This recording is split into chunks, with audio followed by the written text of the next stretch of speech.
Okay, so let's take a look at the final question on tutorial 9, which is question 4. Assume there are 252 trading days. The following table shows possible sequence of Barclays stock adjusted closing prices during 13 consecutive trading days. Okay, so we've got some financial information. There's certain days and the closing value of the stock on those days. Find the mean growth and the volatility of the stock price. This is part I. Okay, so we don't actually know these exactly, so we're going to use some estimate. So we've got a collection of data. So I, and we've got 13 pieces of data. I'm going to start the label from 0. So at time 0, we know the closing stock price. I'm just going to go through and label them all.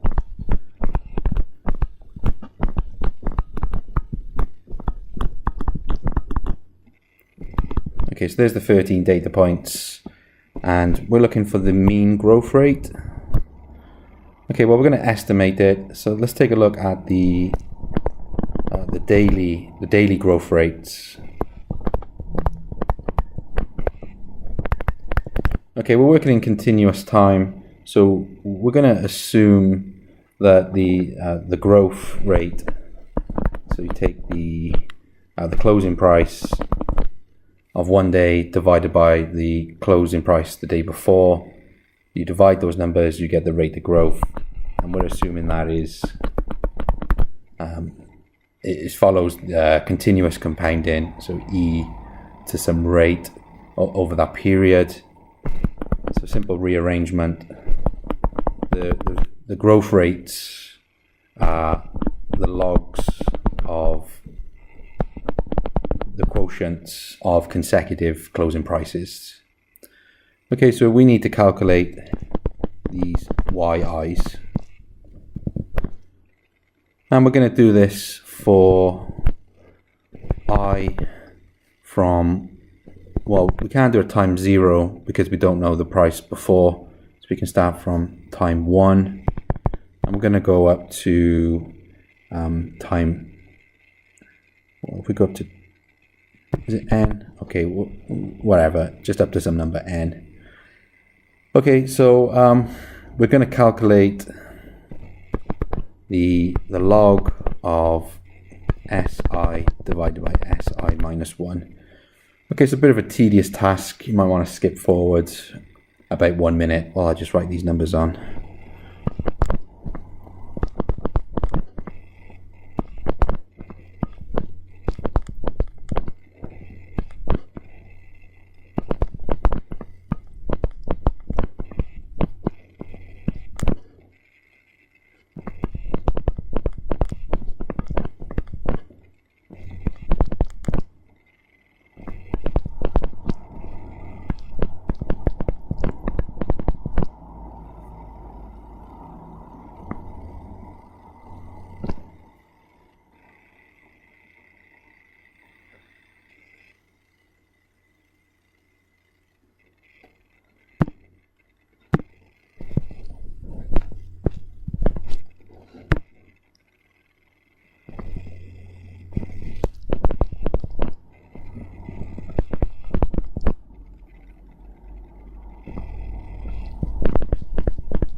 Okay, so actually that took about 2 minutes, not 1 minute.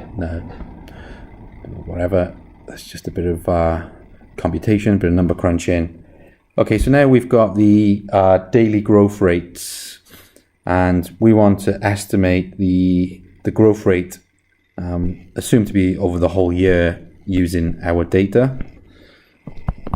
Okay, so we're just using a sample as we're gonna extract some measure from the sample and assume that this is the population, or as an estimate of the population. Okay, so firstly,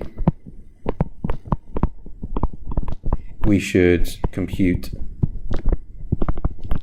the daily returns, which I've just done.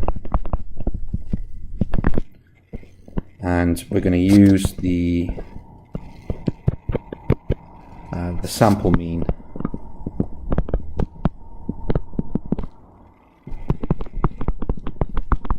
which is the sum of all the daily returns divided by how many observations.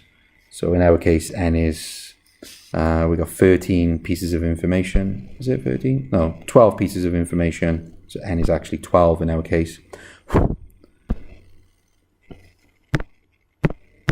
So this is n is 1, n is 2, all the way down to n is 12. Okay, so if we add them all up, divide by how many,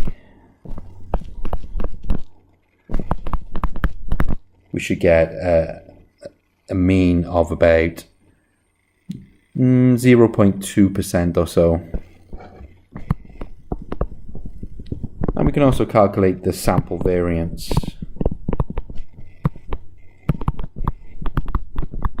Okay, to make it fair, we should use this equation. This is an unbiased estimate for the population standard deviation. Okay, so just some number crunching. There's quite a bit in there actually. There's 12 terms to calculate. So just play with that on the calculator. Maybe this question is not quite representative of an exam style question, just because there's too much computation. If you were in exam situation, maybe you'd be given, I don't know, maybe 5 data points. Otherwise it would just take too long. I think 12 or 13 is too much. So the question itself is definitely examinable, but not so much information. Okay, so doing the crunching, I've done it already. I believe that should be about 0.012603. Okay, if they're rounding errors, no big deal. Okay, really, we should be using the exact numbers. Actually, we should be a little bit careful here. So this number, write it as an approximation. So I've used 4 significant figures, but actually use it as exact. Otherwise, you might end up with big errors here. You don't want errors here. You want to avoid rounding errors.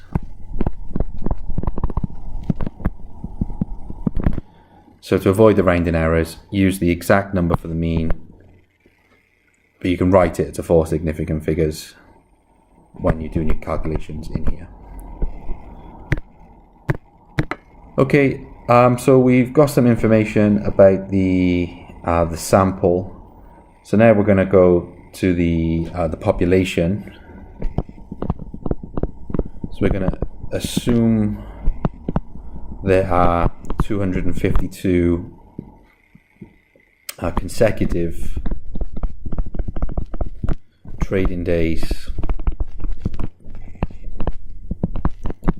per year, and this gives estimates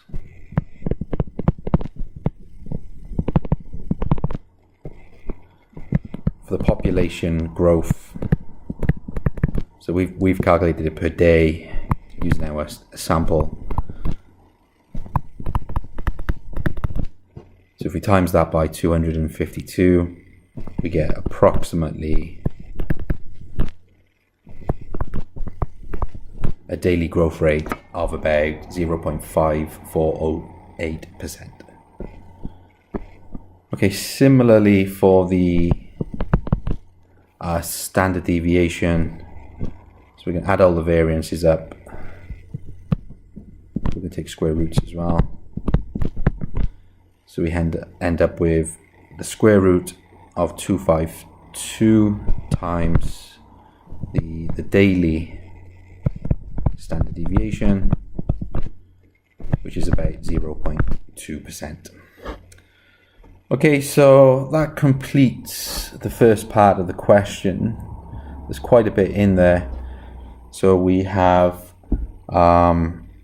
taken the data, worked out the daily growth rates, then we've calculated the mean daily rate per day and the mean variance per day. So the more data, the better for this. And from those estimates, we've multiplied by 252, which is the number of trading days, to find the mean over the whole year, and very similar for the standard deviation.